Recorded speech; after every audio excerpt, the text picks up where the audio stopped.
আমি 1 থেকে 5 গণবো, এই 5 সেকেন্ডের মধ্যে তোমাকে ডিসাইড করতে হবে।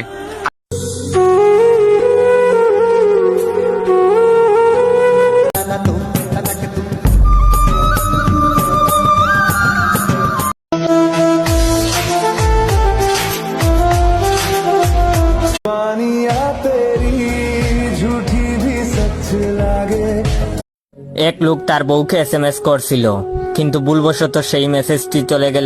ম্যাডাম পড়াটা কি বললেন বুঝতে পারলাম না। দুধু বার করে বললাম, তাও বুঝতে পারলেন? আপনার NID-র কি বানান ভুল আছে কোন?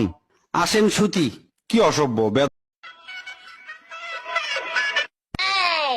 অনুগ্রহ করে অতীতে কি হয়েছিল, কতজনের সাথে সম্পর্ক ছিল, কতজন শরীর স্পর্শ করেছে সেটা দেখার বিষয় না।